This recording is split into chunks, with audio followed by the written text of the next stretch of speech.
আমাদের দেশে কোনো যোগ্যতা ছাড়াই, কোনো কাজ না করেই সহজে ধনী হওয়া, বাড়ি গাড়ি নিয়ে ঘুরে বেড়ানো, সিকিউরিটি নিয়ে ঘুরে বেড়ানো, সমাজে প্রভাব প্রতিপত্তি বিস্তার করার একমাত্র কৌশলটা কি? ঠিকই ধরেছেন, রাজনীতি, অর্থাৎ নেতা হয়ে যেতে পারা। একমাত্র নেতারাই হচ্ছে, কোনো যোগ্যতার ব্যাপার নেই আমাদের দেশে, যে কোনো মূল্যেই সে একবার ভোটে জিততে পারুক বা দলের পদ পেলে ব্যাস বাড়ি গাড়ি সব হয়ে যাচ্ছে। নেতা থেকে মন্ত্রী, একজন মন্ত্রী তিনি হয়তো নিজের নাম লিখতে পারছেন, হয়তো তার কথায় আইপিএস আইএস উঠছে বসছে। অদ্ভুত একটা দেশে আছি, এই সহজে শর্টকাট মেথড, এই জন্যই রাজনীতির আজকে এই অবস্থা। হয়তো আজকে এই বিষয় নিয়ে কিছু কথা বলবো, আশা করবো ভিডিওটি শেষ পর্যন্ত দেখবেন এবং আপনাদের মূল্যবান মতামত জানাবেন। নমস্কার, আমি প্রাণ চক্রবর্তী। বিভিন্ন বিষয় নিয়েই আপনাদের সাথে আমি কথা বলি। অনেকেই বলছিলেন যে রাজনীতির এই নেতাদের সম্বন্ধে দাদা আপনি কিছু বলছেন না কেন? আসলে বলতে একটু ভয়ও করছিল, কিন্তু ভয় তো সব জায়গায় করলে হবে না। কিছু সত্যি বিষয় আমরা সবাই জানি। আমাদের দেশ এমন একটা দেশ হয়ে যাচ্ছে, এখানে কিন্তু শর্টকাটে বড় লোক হওয়ার একমাত্র উপায় এটা কিন্তু নেতা। বিশেষ করে যদি সে মন্ত্রী, এমএলএ, এমপি বা নিদেন পক্ষে একটা পৌরসভার কাউন্সিলর বা পাড়ার পঞ্চায়েত মেম্বারও যদি হতে পারে। আমি আগেই বলছি, আমি কোনো বিশেষ রাজনৈতিক দলকে এখানে ইন্ডিকেট করছি না, কারোর কথা আমি বলবো না। টোটালি আমাদের রাজনীতিটাই এই পর্যায়ে ধরেছে। একজন রাজনৈতিক নেতা একবার যদি দেখবেন, একজন সাধারণ কর্মচারী বা সাধারণ মানুষ বা একজন সরকারি চাকুরিজীবী সারা জীবন লেগে যায় তার একটা বাড়ি ঘর করতে। অনেকে বিদেশ থাকছে, এত কষ্ট করে তারপর একটা বাড়ি করছে বা অন্যান্য কিছু পূরণ করছে। কিন্তু একজন রাজনৈতিক নেতা খুব সহজেই একজন পঞ্চায়েত প্রধান বা মেম্বার হয়ে গেল বা এমএলএ এমপি হলে তো কোনো কথাই নেই। বড় বড় বাড়ি, একটা গ্রামের বাড়ি, একটা শহরের বাড়ি, একটা গাড়ি, তার সিকিউরিটি গার্ড, দেখবেন তার চাল চলন, আজকে বাড়িতে এই অনুষ্ঠান, কালকে বাড়িতে এই অনুষ্ঠান, মানে সে যেন একদম ভিন জগতের হয়ে যাচ্ছে। কোথা থেকে আসছে? সন্দেহ কিন্তু জাগে। তাহলে স্বাভাবিক ব্যাপার, তাহলে একটা ছেলে ব্যক্তি মেয়ে কেন এত খাটাখাটনি করে পড়াশোনা করবে? সে তো নেতা হলে এই সুবিধাগুলো পায়। এই জন্যই বোধহয় ভোটে দাঁড়ানোর জন্য, নমিনেশন পাওয়ার জন্য বা ভোটে জেতার জন্য আমাদের দেশে এতই অরাজকতা হয়। অন্য কোথাও কিন্তু আমরা শুনি না। কারণ হয়তো এটাই, কারণ এখানে যে লোভনীয় বিষয়টা আছে, এরপরে আসছি সততা অসততার বিষয়গুলো আসছে। সবচেয়ে লেটেস্ট যেটা, আপনার যে কোনো কাজে দেখবেন একটা যোগ্যতা লাগে। একটা সরকারি চাকুরি সে হোক না ক্লারিক্যাল জব, ইভেন আজকাল যদি গ্রুপ ডি সুইপারের পোস্ট হয় কোনো সরকারের, রেলে হোক বা অন্য কোনো অফিসে, তার মিনিমাম একটা কোয়ালিফিকেশন লাগে, তাকে একটা পরীক্ষা দিতে হয়। অথচ আমাদের দেশের যারা এমপি হচ্ছে, এমএলএ হচ্ছে, যারা আইন তৈরি করবে, দেশ চালাবে, তাদের কিন্তু কোনো যোগ্যতার ব্যাপার নেই। কিছু কিছু ক্ষেত্রে আছে, সাধারণত এডুকেশনাল কোয়ালিফিকেশন কোনো ব্যাপার নেই। দেখেছেন একবার ভেবে আপনারা এটা? একজন টিপসই দেয়া নেতা, তিনি যদি মন্ত্রী হয়ে যান ভোটে জিতে, কপাল যদি তার ভালো থাকে, যদি ঠিকঠাক দলবদলটা করে নিতে পারেন, এটা নিয়েও আসবে পরে, সে কিন্তু দেখবেন তার কথায় ভারতবর্ষের টপ ক্লাস শিক্ষিত যারা সবচেয়ে ভালো ক্রিম, আমাদের মতন ছেলেদের 100 গুণ যারা মেধাবী, তারা আইএস আইপিএস হয়। সেই আইএস আইপিএস অফিসারটা একটা টিপসই দেওয়ার নেতাকে এইভাবে স্যালুট করছে, ইয়েস স্যার করছে। এর থেকে লজ্জার একটা দেশের আর কি থাকতে পারে? এটাই হচ্ছে, ধমকাচ্ছে, চমকাচ্ছে, আইপিএস দের ট্রান্সফারের ভয় দেখাচ্ছে, গালাগালি করছে সারা ভারতবর্ষে। আমি কিন্তু ওয়েস্ট বেঙ্গলের মধ্যে আবদ্ধ নই, সারা ভারতবর্ষেই এটাই চিত্র। হ্যাঁ, শিক্ষিত নেই নেতারা, অনেক বড় বড় নেতারা আছে, পণ্ডিত নেহরু ছিলেন, এখনো আছে, প্রচুর নেতারা আছে, এমএলএ এমপিরা বহু শিক্ষিত, অধ্যাপক আছে, ইঞ্জিনিয়ার আছেন, ডাক্তার আছে, কিন্তু বেশিরভাগ ক্ষেত্রে, আর গ্রামের দিকে তো ছেড়েই দিন। আপনার গ্রামের কি অবস্থা? যে পঞ্চায়েত মেম্বার টেম্বার গুলো হয়, অনেকে দেখবেন একটা সই করতে যে কলম ভেঙে ফেলে, অথচ তাদের ঠাট বাট ডাট কোনোটাই কিন্তু কম যায় না। তাহলে শিক্ষার কিন্তু আমার একটাই প্রশ্ন, যদি একটা সাধারণ গ্রুপ ডি সুইপারের চাকরি করার জন্য একটা তাকে যোগ্যতার প্রমাণ দিতে হয়, নেতা হতে গেলে, ভোটে দাঁড়াতে গেলে কেন তাদের একটা পরীক্ষা নেওয়া হবে না? তারা দেশের আইন কতটা জানে, সংবিধান সম্বন্ধে কতটা জ্ঞান আছে, পৌরসভা পঞ্চায়েত সম্বন্ধে কতটা জ্ঞান আছে, আগে তাদের একটা পরীক্ষা কেন হবে না? তারপরে তারা ভোটে দাঁড়াতে পারবে। আমরা কিন্তু কোনোদিন আওয়াজ তুলিনি। অ্যাকচুয়ালি এই যে নেতাদের পেছনে এত লোকজন আমরা ঘুরে বেড়াই, অনেকেই সাধারণ মানুষ, আপনি সত্যি কথা একটা বলুন তো, নেতাদের বেশিরভাগ, সবাইকে এক পঙ্গতে বলে, অনেক ভালো মানুষ আছেন, নেতাদের আমরা শ্রদ্ধা বা ভক্তি কেউ করে এখন? বেশিরভাগ নেতাদের সংক্ষিপ্ত উত্তর আপনি যেটা ভাবছেন সেটাই না। এবার আপনি প্রশ্ন করছেন তাহলে কেন ঘুরে বেড়ায়? ভয়ে আর লোভে। ভয় কি? যদি আমি এই দলটি না করি আমার পাড়ায় হয়তো সমস্যা হতে পারে, আমি এটা পাবো না সেটা পাবো না। লোভ ওই যে ওইটা, আমি একটা বাড়ি পাবো না, আমি একটা ঘর পাবো না, আমি একটা চাকরি পাবো না, এই সমস্যা। আমার ভিতরে লোভ আছে, ভয় আছে, এই জন্য নেতাদের পিছনে বেশিরভাগ মানুষ ঘুরে বেড়াচ্ছে।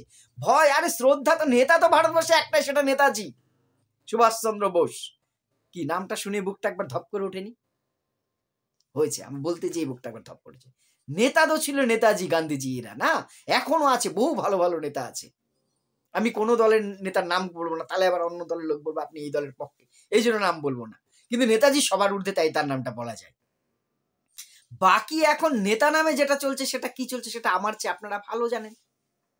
যে কোনো চাকরি বা কাজের একটা রিটায়ারমেন্ট হয়, তাই তো? আমি শিক্ষকতা করি, 60 বছর হবে, আমাকে অবসর নিতে হবে, এটাই নিয়ম, এটাই হওয়া স্বাভাবিক যে কোনো কাজে। নেতাদের রিটায়ার্ডের কোনো বয়স নেই, যতদিন দেহত্যাগ না হবে তো তাদের পদত্যাগ হবে না। ঠিক বললাম কথাটা?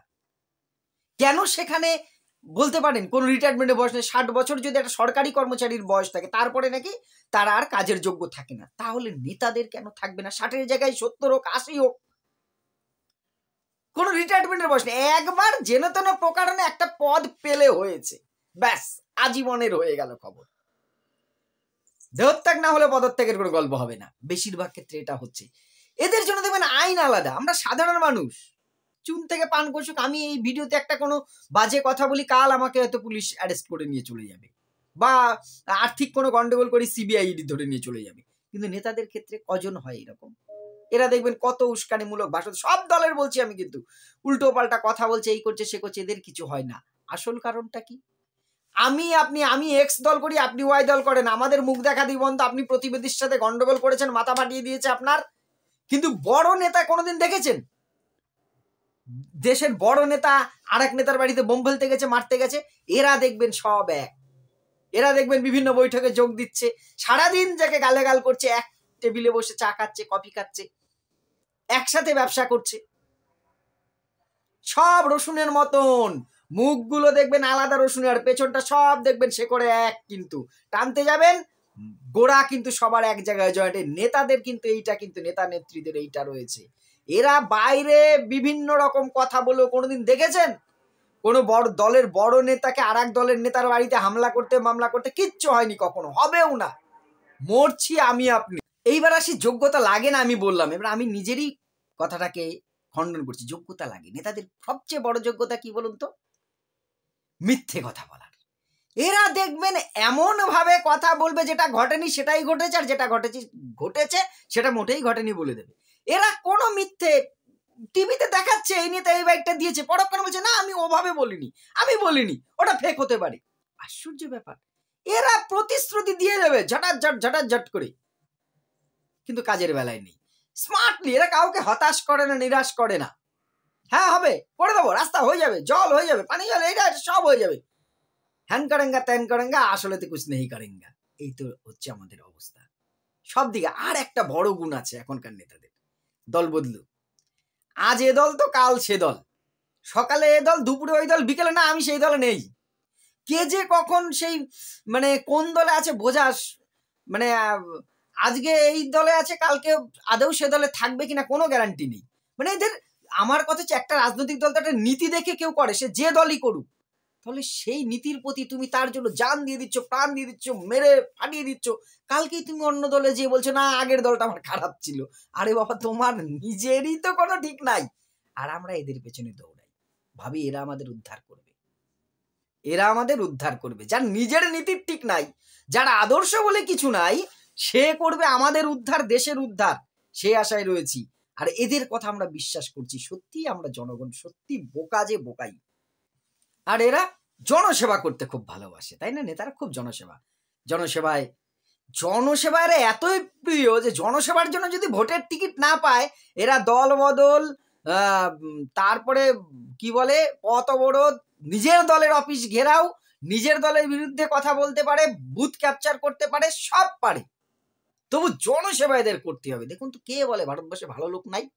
এদের দেখুন, এরা জনসেবার জন্য, নেতাদের দিকে সত্যি আমাদের শেখা, এরা জনসেবা করার জন্য নিজের জীবন প্রাণপথ করে দিচ্ছে। তাহলে ভালো লোক এরাই তো সময় সময় তাই মনে হয়।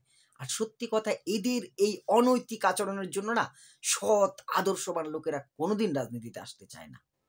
যখনই সৎ আদর্শবান লোকেরা রাজনীতিতে আসে না, এই ধরনের নেতা হওয়ার যোগ্যতা সম্পন্ন এই লোকগুলোই বেশি করে রাজনীতিতে যাচ্ছে, আর এই রাজনীতিটাকে ভারতবর্ষের আরো কলুষিত করছে।